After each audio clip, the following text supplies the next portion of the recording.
हा. कुलस्वामिनी रेणुका देव्यै नमः. आपण श्री क्षेत्र मातापूर म्हणजे आजचं माहूरगड या ठिकाणी पवित्र अशा मातृतीर्थाच्या सान्निध्यामध्ये बसलोय. सान्निध्य तर पावित्र्यदायकच आहे, पण हा निसर्ग सुद्धा मनाला एक वेगळा आनंद देत आहे. एका उत्तम सुभाषितकाराने, विद्वान सुभाषितकाराने त्या सुभाषितामध्ये जे सांगितलंय ते या प्रसंगी मला सुचतंय. ते म्हणजे काव्यशास्त्र विनोदेन कालौ गच्छति धीमताम व्यसनेन च मूर्खाणाम निद्रया कलहेन वा. तो असं म्हणतो की जी उत्तम व्यक्ती असते किंवा जे काव्यशास्त्राचा अभ्यास केलेली माणसं असतात, कवित्व ज्यांच्याकडे असतं, तो मनुष्य काय करतो म्हणे, तर तो त्याचं आयुष्य जे आहे तर काव्यशास्त्र विनोदेन कालौ गच्छति धीमताम, त्याचं रोजचं जे जीवनपट जो असतो त्याच्यामध्ये तो त्याच्या जीवनाला आनंद देण्यासाठी नवे नवे स्वतःच्या जीवनालाच नाही तर प्राणी मात्राला प्रत्येकाला आनंददायी ठेवण्यासाठी तो कवी काय करतो म्हणे, तर त्याच्या जीवनामध्ये जे काही कवित्व ईश्वर कृपेने आले त्याचं ते कवित्व तो प्रसार करत राहतो, त्याचं गायन करत राहतो. काव्यशास्त्र विनोदेन कालौ गच्छति धीमताम, त्याचा काळ तसा जातो. आणि एखाद्या मूर्ख माणसाचा किंवा ज्याला त्याचं महत्त्वच नाही अशा माणसाचा काळ कसा जातो म्हणे, तर कालौ गच्छति धीमताम व्यसनेन च मूर्खाणाम निद्रया कलहेन वा. जो व्यक्ती ज्याला महत्त्वच नाही कुठल्या काळाचं किंवा चांगल्या वेळेचं, तो म्हणे निद्रया कलहेन वा, तो एकतर व्यसनामध्ये किंवा झोपेमध्ये, निद्रया किंवा भांडणामध्ये स्वतःचा वेळ वाया घालवतो. तो चांगला वेळ काव्यशास्त्रामध्ये, विनोदामध्ये घालवत नाही की ज्याच्याने मनाचा एक प्रकारचा आनंद प्रगट होतो आणि मन परत एकदा तारुण्याला जातं. तर मनाचं तारुण्य जर का राखायचं असेल तर त्याला सगळ्यात मोठा काय उपाय असेल तर तो कवित्व आहे, कविता आहे, काव्य आहे, विनोद आहे. आणि तो पण विनोद उच्च प्रतीचा विनोद की ज्या विनोदाने कुठेही त्या काव्याला धक्का बसला नाही पाहिजे, त्या काव्याची कुठेही निंदा नाही झाली पाहिजे. ते काव्य त्या प्रतीचं तो सादर करतो, तोच उत्तम कवी. आणि आपल्या भाग्याने आज इथे मातृतीर्थावरती विदर्भ साहित्य संघाचे अध्यक्ष श्री प्रदीपजी दाते आलेले आहेत. त्यानंतर नांदेडमध्ये अत्यंत प्रसिद्ध असणारी व्यक्तिमत्व जी आहेत त्याच्यापैकी देवीदासजी फुलारी आहेत, बापू दासरी आहेत, महेश मोरे आहेत आणि रंजनाताई आहेत. ही सगळी खूप नावाजलेली कवित्व गझल करणारी ही सगळी मंडळी आहेत. आणि यांचा एक कार्यक्रम मागे मातृतीर्थाला रेणुका देवीला झाला होता. तर धर्मकर्म संयोगाने आता यांची भेट झाली आणि आमचा सुद्धा थोडासा काळ काव्यशास्त्र विनोदाने आत्ता जावा अशी एक मनामध्ये इच्छा निर्माण झाली. म्हणून मी देवीदासजींना विनंती केली, बापूंना विनंती केली. आणि आता बापू रेणुकेच्या कृपेने जी काव्य प्रतिभा या सगळ्यांना लाभलेली आहे त्या काव्य प्रतिभेचं रेणुकेच्या चरणाशी समर्पण, त्वदीय वस्तू गोविंद तुभ्यमेव समर्पयेत तेरा तुझको अर्पण क्या लागे मेरा, या भावनेने मातृतीर्थाची सेवा आता बापू सादर करणार आहेत आणि त्यानंतर बाकीची मंडळी. एक मिनिट. असा छान क्षण, अतिशय छान असा क्षण या ठिकाणी आम्ही अनुभवत आहोत. आणि योग म्हणजे राधा शूटिंग करते आणि तिचे बाबा सूत्रसंचालन करतायत आणि आज फादर्स डे आहे म्हणून मी आजच प्रवासामध्ये फादर्स डे निमित्त माझ्या वडिलांची आठवण करून ते आता या जगात नाहीत तर त्यांच्यावर लिहिलेली गझल मी आज सादर करतो. ऐका, गझलेचं नाव आहे तात. तात. बापाचा अर्थ कळाया जन्माचे झिजले डोळे. बापाचा अर्थ कळाया जन्माचे झिजले डोळे, त्यागाचा देह चितेवर, त्यागाचा देह चितेवर, सरणाचे रडले डोळे. वा वा वा. दुसरा शेर आहे, अस्थींच्या आत जळाले भोगाचे शाप निराळे. अस्थींच्या आत जळाले भोगांचे शाप निराळे, बाबा या हाकेसाठी बाबाचे शिणले डोळे. वा. नंतरचा शेर आहे, बाबाच्या झिजण्याने मग आईची तगमग वाढे. बाबाच्या झिजण्याने मग आईची तगमग वाढे, खस्तांची बँक बुडाली, अच्छा, कष्टाचे विझले डोळे. नंतरचा शेर आहे, भिडण्याची ताकद मोठी मरणाची धास्ती नाही, भिडण्याची ताकद मोठी, मरणाची धास्ती नाही, जगण्याच्या सीमेवरती बाबांचे लढले डोळे. वा वा आणि शेवटचा शेर आहे, खांद्यावर थोपटताना बापाच्या बाळकडेवर, खांद्यावर थोपटताना बापाच्या बाळकडेवर, पोराच्या वाटेवरती त्याने अंथरलेले डोळे. वा. खांद्यावर थोपटताना बापाच्या बाळकडेवर, पोराच्या वाटेवर मग त्याने अंथरले डोळे, बापाचा अर्थ कळाया जन्माचे झिजले डोळे, त्यागाचा देह चितेवर सरणाचे रडले डोळे. सुंदर. वा वा वा सुंदर सुंदर सुंदर. महेश. सरणाची रडले डोळे. क्या बात. जी मोरे हे यांचं काव्य रसास्वादन भगवती रेणुकेच्या चरणाशी प्रत्यक्ष रेणुका स्वरूप असणाऱ्या मातृतीर्थाच्या सान्निध्यामध्ये आपलं सादरीकरण प्रकटीकरण ते रेणुकेच्या कृपेने करू इच्छितात. मी त्यांना विनंती करतो की त्यांनी आपली कवित्व सादर करावं. नमस्कार. आदरणीय विदर्भ साहित्य संघाचे अध्यक्ष प्रदीपजी दाते साहेब, त्याचप्रमाणे सो रंजनाताई दाते आणि आम्हाला सातत्यानं प्रेरणा देणारे मार्गदर्शक आमचे प्रेरणास्थान गुरुवर्य देवदासजी फुदारी साहेब, गझलकार बापूजी दासरी आणि या कार्यक्रमाचं सूत्रसंचालन इतकं सुंदर आणि अतिशय रसाळ वाणीनं करणारे आमचे देवा सातत्याने. तर मी फार काही न बोलता माझा अभंग आपल्या पुढे ठेवतो. दिदी राधा दिदी आमची.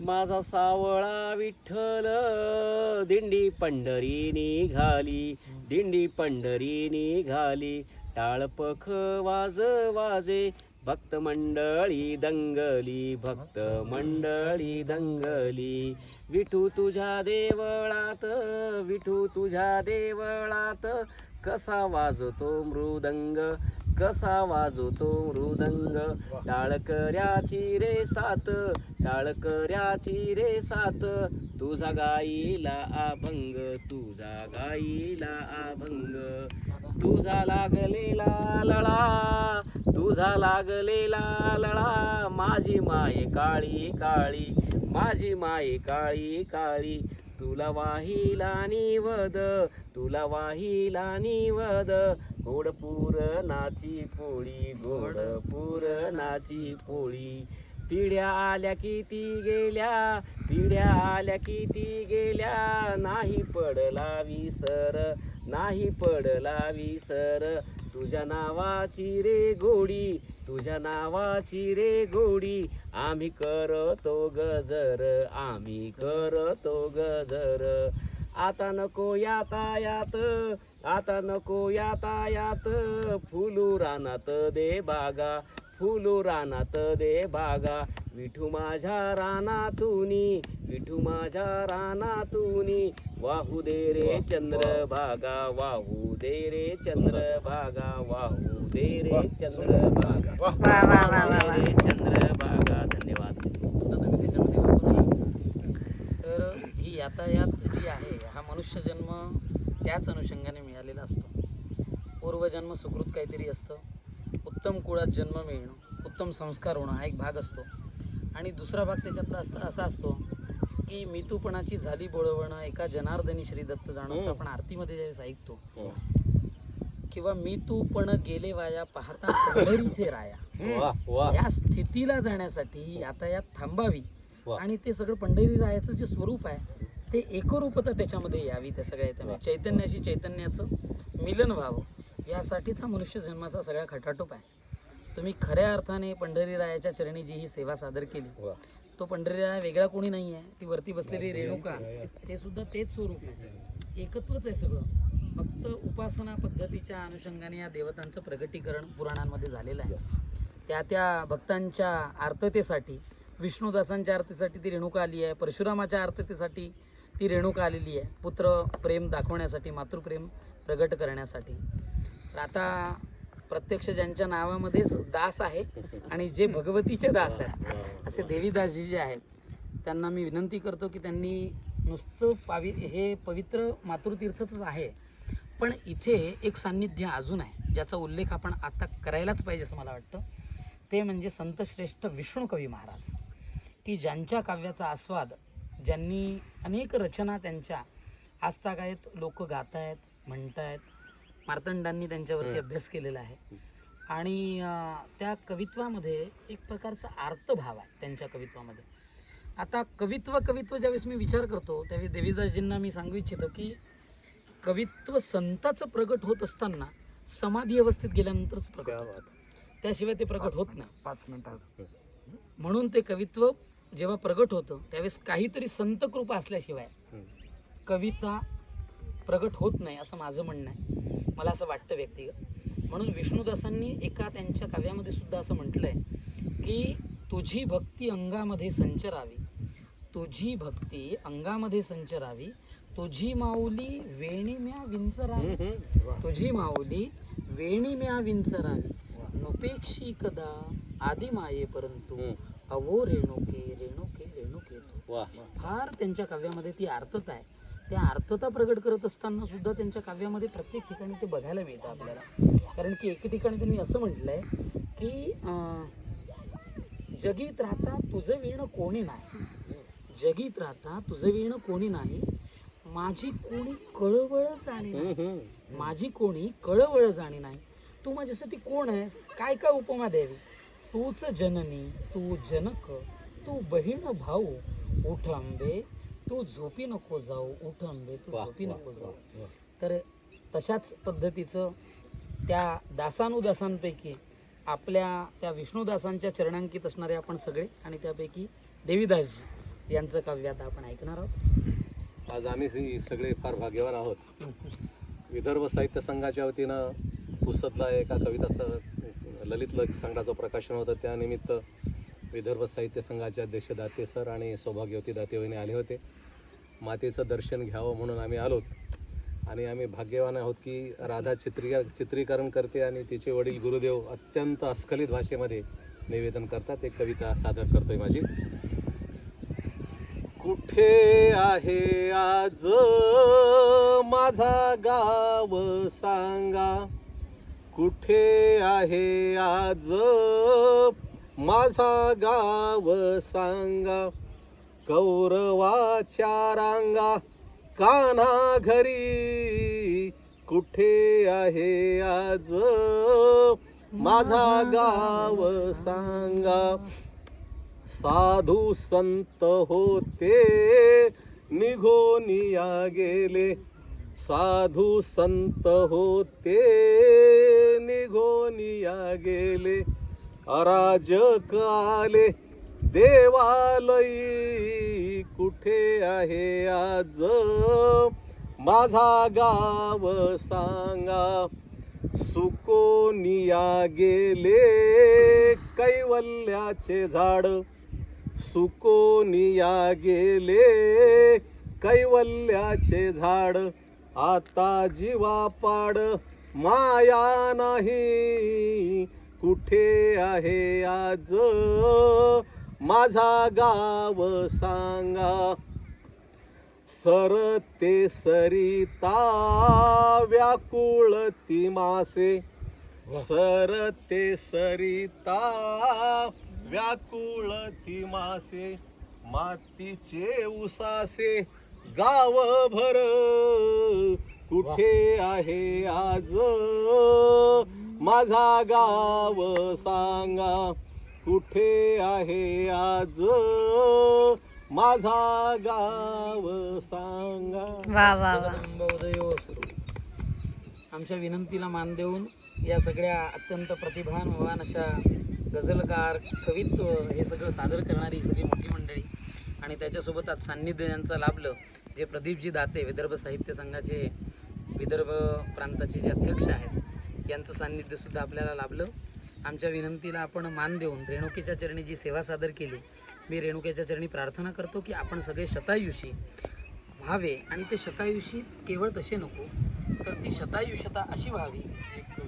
हो कविता नाही, आम्ही आता निधन आज फादर्स डे नाही आणि इथे पाहते तर मी माझ्या बापाला निसर्गात बघते असं जाणवून झालंय मला. नेमकं संस्कार व्हायचे त्याच्यावर. आता जोच गाडीत नाही येत आहे तर 2 काही गोळी मी हे केले आहे तर त्या थोड्याशा या ठिकाणी रेणुकेच्या आशीर्वादाने तिच्या या निसर्गाच्या सानिध्यामध्ये आणि इतकं सुंदर वातावरण आहे की मला मोह नाही आवडला. तशी लेखिका नाही किंवा साहित्यिक नाही, फक्त एक काय म्हणते वाचक म्हणा किंवा श्रोता उत्तम आहे.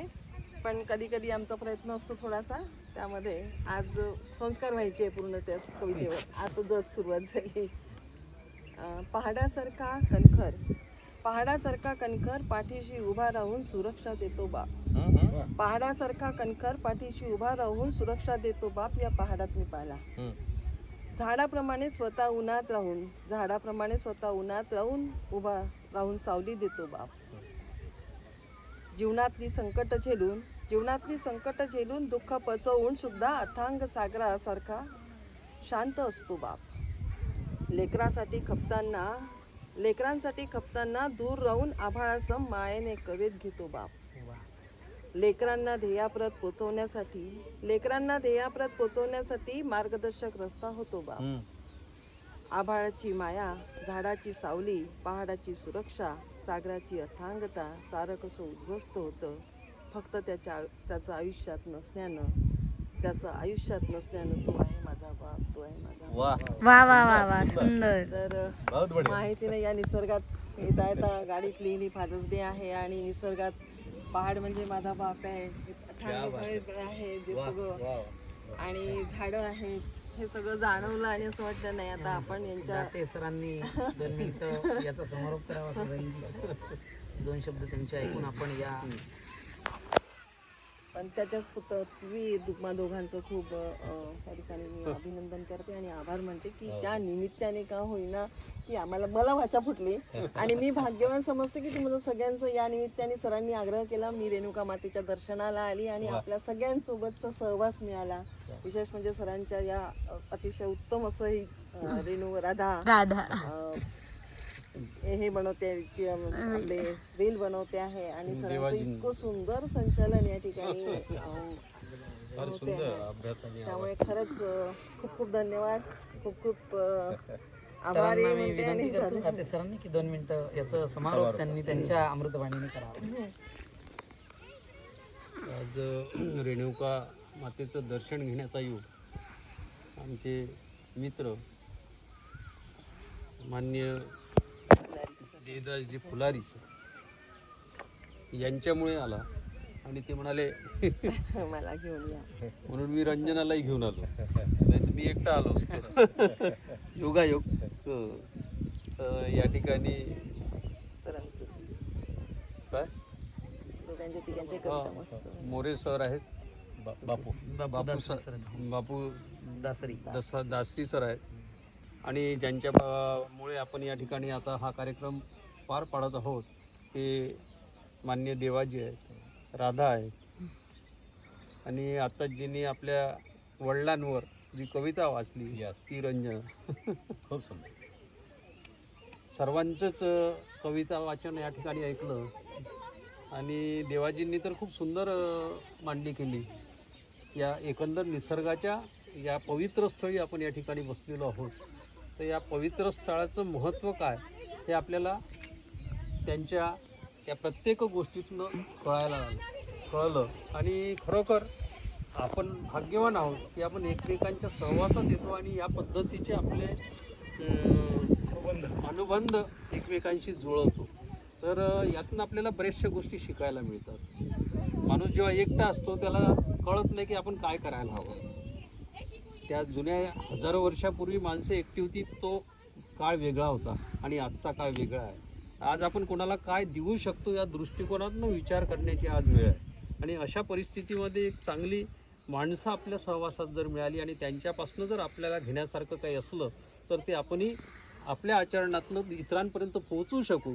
हाच एक मला या आजच्या एकंदर या कार्यक्रमामधनं एक चांगला संदेश मला मिळालेला आहे आणि तो मी पुढे पोहोचवण्याचा प्रयत्न करेल. आपणा सर्वांचे पुन्हा धन्यवाद. खूप धन्यवाद. शब्दो नित्य हा या न्यायाने आता इथे जे काही शब्द हे नित्य आहेत म्हणून शास्त्रामध्ये सांगितलंय की वाणी जी आहे ती मांगलिक अशी बोला. तर आज मांगलिक वाणीचं इथे प्रासादिकरण जे झालं त्याच्यामुळे हा शब्दोनित्याने हे निश्चित या आकाशामध्ये हे शब्द निरंतर प्रेरणा देत राहतील आणि रेणुकेचा प्रसाद आपल्याला मिळत राहील अशी प्रार्थना करतो. जगदंब उदय. धन्यवाद, खूप धन्यवाद.